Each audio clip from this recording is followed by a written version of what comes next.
할렐루야. 사랑하는 여러분, 2월 9일 월요일입니다. 찬송은 366장 어두운 내 눈 밝히사를 함께 부르시며 말씀 묵상으로 나아가겠습니다.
아멘.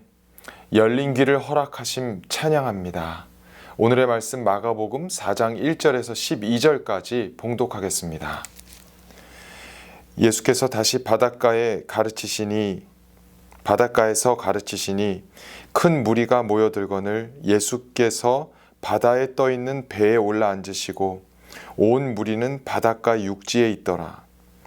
이에 예수께서 여러 가지를 비유로 가르치시니 그 가르치시는 중에 그들에게 이르시되 들으라. 씨를 뿌리는 자가 뿌리러 나가서 뿌릴새 덜어는 길가에 떨어짐에 새들이 와서 먹어버렸고 덜어는 흙이 얕은 돌밭에 떨어짐에 흙이 깊지 아니하므로 곧 싹이 나오나 해가 돋은 후에 타서 뿌리가 없으므로 말랐고 덜어는 가시떨기에 떨어짐에 가시가 자라 기운을 막음으로 결실하지 못하였고 덜어는 좋은 땅에 떨어짐에 자라 무성하여 결실하였으니 30배나 60배나 100배가 되었느니라 하시고 또 이르시되 들을 귀 있는 자는 들으라 하시니라. 예수께서 홀로 계실 때에 함께 한 사람들이 12제자와 더불어 그 비유들에 대하여 물으니 이르시되 하나님 나라의 비밀을 너희에게는 주었으나 외인에게는 모든 것을 비유로 하나니 이는 그들로 보기는 보아도 알지 못하며 듣기는 들어도 깨닫지 못하게 하여 돌이켜 죄사함을 얻지 못하게 하려 함이라 하시고. 아멘. 하나님의 말씀입니다. 하나님의 말씀에 감사합니다.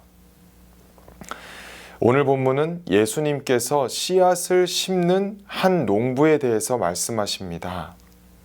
우리 문화에서는 씨앗을 이미 갖춰진 토양에 심습니다. 하지만 팔레스틴 지방에서는 씨앗을 길가, 자갈밭, 가시덤불 그리고 쓸만한 토양 모두에 공평히 흩어뿌린 후에 땅을 갈아엎어서 그 씨앗을 덮습니다. 그러므로 씨앗마다 땅에 따라 자라나는 것이 다릅니다. 오늘 예수님이 직접 말씀을 하시지 않고 비유로 말씀하심은 사람마다 그 비유를 안 후 듣는 자들도 있고 알고는 듣지 않기로 결심하는 자도 있는 모습이 꼭 여러 종류의 땅에 떨어진 씨앗과도 같음을 보여줍니다. 즉 비유를 여러 마음을 가진 각 사람들에게 똑같이 뿌렸지만 수확을 거둘 수 있는 좋은 땅은 즉 비유를 알고는 듣고 행하기로까지 선택한 사람들은 4분의 1인 25% 뿐이라는 이야기도 됩니다. 4가지 땅 중 한 곳에서만 열매를 거두었듯이 비유의 말씀을 듣고는 순종하는 사람은 25%로 많은 확률은 아닙니다. 하지만 알아들어 행하는 사람들이 맺는 수확량은 씨앗의 100배까지도 되기에 큰 영향력을 미칩니다. 저희 집에도 식물을 키워보았는데 흙이 얕아서 그 열매가 빈약하니 오늘 본문의 돌밭에 흙이 깊지 않은 땅과도 비슷했고 30배, 60배, 100배의 풍성한 결실을 못 맺었던 것을 보아 좋은 땅이 아닌 것이 분명했습니다. 그래서 씨앗을 받고는 즉 비유를 알고는 듣는 밭이 되느냐 듣지 않는 밭이 되느냐는 우리가 준비한 마음에 달려 있습니다. 안 후에도 듣지 않는 것이 아니라 알고는 곧 듣고 수확을 100배로 내기를 원합니다. 사실 씨앗은 또한 예수님 자체가 아닐까요? 예수님이야말로 성부 하나님이 보내신 우리 눈에 보이는 비유가 되십니다. 예수님을 뵙고 그분의 말씀을 듣고 그분의 행하심을 보고 또한 오늘날의 우리처럼 예수님을 알게 된 모두는 예수님을 알고는 그분의 말씀을 듣고 결실할지 아니면 예수님을 안 후에도 마음을 닫고 믿고 따르지 않을지 우리 각자의 마음에 달려 있습니다. 오늘 우리처럼 예수님이 계시던 당시에도 일단 말씀을 듣는 데는 많은 사람들이 모입니다. 오늘 본문에서도 예수님이 가르치시기 시작한 곳이 호수였는데 사람들이 하도 많이 몰려들어서 예수님이 오히려 배를 띄우시고는 그 호숫가 물 위로 나아가셔서 배 위에 앉으셔서 가르치시고 사람들이 모래가에서 물 경계까지 와서는 그 가르침을 듣는 장면입니다. 일단 비유를 듣기 위해서는 엄청 많이 모입니다. 그렇다면 오늘날의 기독교인이나 혹은 설교를 듣는 일반 대중이나 성경 말씀을 읽는 인구는 일단 많은 것은 예나 지금이나 같은데 그 비유를 알고는 듣느냐 듣지 않느냐는 차원이 다릅니다. 그러므로 많이 모였다고 교회에 예수님 말씀을 열매 맺는 성도들이 많다고 볼 수 없습니다. 더 정확히 말하면 예수님은 모인 많은 사람들로 인해 만족하시는 것이 아니라 그 중에서 일부만 그 말씀을 결실할 자라는 것을 아시고 비유로서 분별하시고자 했습니다. 그래서 야고보서 2장 26절에 영혼 없는 몸이 죽은 것 같이 행함이 없는 믿음은 죽은 것이니라고 말씀하시는 줄 믿습니다. 예수님은 곁에 많은 수가 모이는 것에 관심이 없으시고 그 중에 일부라도 비유를 아는 것에 끝나지 않고 듣고 행하시기를 원하십니다. 오늘 본문 1절, 2절을 봉독합니다. 예수께서 다시 바닷가에 가르치시니 큰 무리가 모여들거늘 예수께서 바다에 떠있는 배에 올라앉으시고 온 무리는 바닷가 육지에 있더라. 이에 예수께서 여러 가지를 비유로 가르치시니 그 가르치시는 중에 그들에게 이르시되 아멘. 예수님은 현지 사람들인 고향 동네 이웃들이 공감할 수 있는 비유를 드십니다.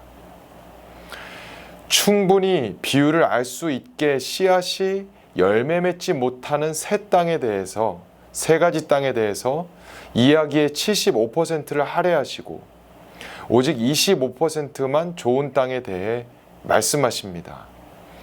예수님이 나쁜 땅 3개 먼저, 그리고 좋은 땅의 구조로 설명하셨음에도 불구하고 그 비유를 풀어달라고 요청받으십니다.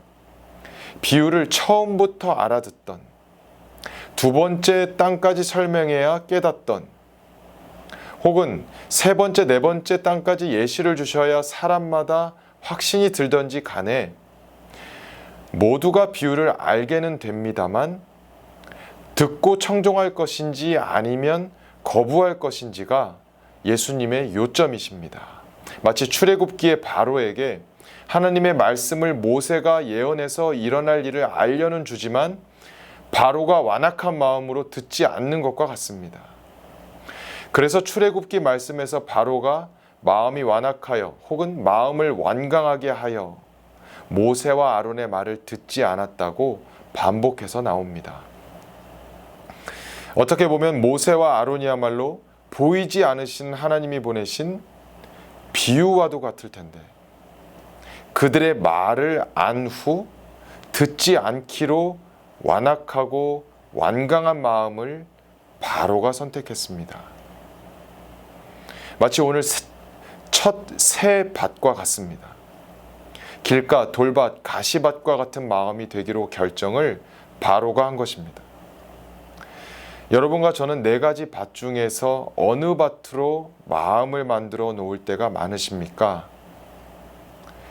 우리는 때마다 뿌려지는 씨앗을 받기 위해 결실하는 마음의 밭을 잘 유지해야 합니다. 3절을 봉독합니다. 들으라, 씨를 뿌리는 자가 뿌리러 나가서. 아멘. 이 농부가 계절과 낮밤을 따라서 알맞은 때에 지속적으로 씨를 뿌리러 나가듯 창세기에서 노아의 홍수 이후에 물이 거치고 번제를 드렸을 때에도 하나님께서는 땅이 있을 동안에는 심음과 거둠과 추위와 더위와 여름과 겨울과 낮과 밤이 쉬지 아니하리라고 말씀하셨습니다. 즉 세상의 끝날까지는 씨앗이 흩어 뿌려짐이 지속되므로 비유가 심겨집니다. 결실을 거두도록 사계절과 밤낮, 달과 해가 계속 운행하게 하신다는 것입니다. 교회에서의 설교 말씀 혹은 성경 읽기를 통해 우리 밭에 끊임없이 씨앗이 뿌려질 것입니다. 그래서 예수님은 계속되는 비유가 있을 때 정규적으로 수확을 거둘 만한 땅이 되도록 알아듣는 자세가 되느냐를 가르치시고자 하십니다. 4절에서 7절을 봉독합니다. 뿌릴새 덜어는 길가에 떨어짐에 새들이 와서 먹어버렸고 덜어는 흙이 얕은 돌밭에 떨어짐에 흙이 깊지 아니하므로 곧 싹이 나오나 해가 돋은 후에 타서 뿌리가 없으므로 말랐고 덜어는 가시떨기에 떨어짐에 가시가 자라 기운을 막음으로 결실하지 못하였고. 아멘. 한편 생각해 볼 점은 농부가 모든 씨앗을 좋은 땅에만 뿌리지 않는다는 점입니다. 비유를 흩뿌려 주시기에 내가 받을 수 있는 말씀의 양이 25%이고 나머지는 75%의 다른 밭에도 뿌려집니다. 즉 다른 사람들도 뿌려진 말씀을 대부분 알게 되는 것까지는 같습니다.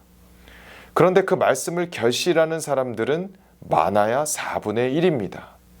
그러므로 적은 양의 말씀이라도 깊이 새기고 열매를 많이 맺는 것이 중요합니다. 오늘 좋은 땅이 깊이가 충분한 것이 조건임이 분명한 것은 두 번째 땅인 돌밭이 흙이 얕고 깊지 않아서 새싹이 버티지 못했던 것을 보면 반대로 생각해 보면 알 수 있습니다. 그러므로 주의 말씀은 많은 양을 알고 있느냐가 중요하다기보다는 한 알의 말씀이라도 결실로 이어지도록 그 말씀을 깊이 잘 뿌리내렸느냐가 핵심입니다. 그래서 시편만 보더라도 여호와의 말씀을 묵상하는 것이 결실임을 고백합니다. 시편 1편에 시냇가에 심겨진 나무, 즉 뿌리를 물가에 깊이 내린 식물을 비유하지요. 2절에 이르기를 오직 여호와의 율법을 즐거워하여 그의 율법을 주야로 묵상하는도다 라고 찬양합니다. 또한 복음성가의 가사로도 익숙한 시편 19편에 의하면 묵상은 말, 즉 언행으로서 주님 앞에서 결실 맺는 것이 중요합니다. 14절에 내 입의 말과 마음의 묵상이 주님 앞에 연락되기를 원하나이다 라고 선포합니다. 오늘 본문 8절과 9절을 봉독합니다. 더러는 좋은 땅에 떨어짐에 자라 무성하여 결실하였으니 30배나 60배나 100배가 되었느니라 하시고 또 이르시되 들을 귀 있는 자는 들으라 하시니라. 아멘. 이처럼 한 알의 씨앗이라도 제대로 자라나도록 깊이 있는 묵상이 있어야 함을 오늘 본문에서는 좋은 땅, 즉 흙이 얕지 않고 깊은 땅에 빗대며 그러한 좋은 밭의 사람을 가리켜 예수님은 들을 귀 있는 자로 표현하십니다. 예수님은 비유로 말씀하시는 이유가 무엇인지 밝히십니다. 눈여겨볼 점은 비유의 뜻이 무엇이었는지 해설부터 하시지 않고 왜 비유를 쓰시는지 설명하신 것입니다. 비유는 12제자들도 함께 들었기에 외인에게만 비유를 사용하시는 것이 아닙니다.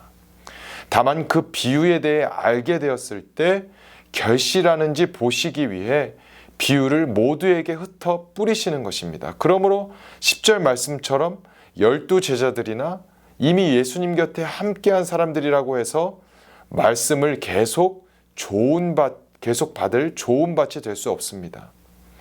그 비유를 알고는 듣느냐 안 듣느냐에 따라 외인이 될 수 있습니다. 예수님에게는 비유를 해석해 주셔서 사람들이 알게 되는 것이 중요한 것이 아니라 그 비유를 듣고 결실하는지가 더욱 중요하므로 사도들도 혹은 주의 곁에서 따르는 모든 익명의 사람들도 언제든 결실하지 못하는 75%의 안 좋은 땅들이 될 수 있음을 명심해야 합니다. 10절에서 12절을 봉독합니다. 예수께서 홀로 계실 때에 함께한 사람들이 12제자와 더불어 그 비유들에 대하여 물으니 이르시되 하나님 나라의 비밀을 너희에게는 주었으나 외인에게는 모든 것을 비유로 하나니 이는 그들로 보기는 보아도 알지 못하며 듣기는 들어도 깨닫지 못하게 하여 돌이켜 죄사함을 얻지 못하게 하려 함이라 하시고. 아멘.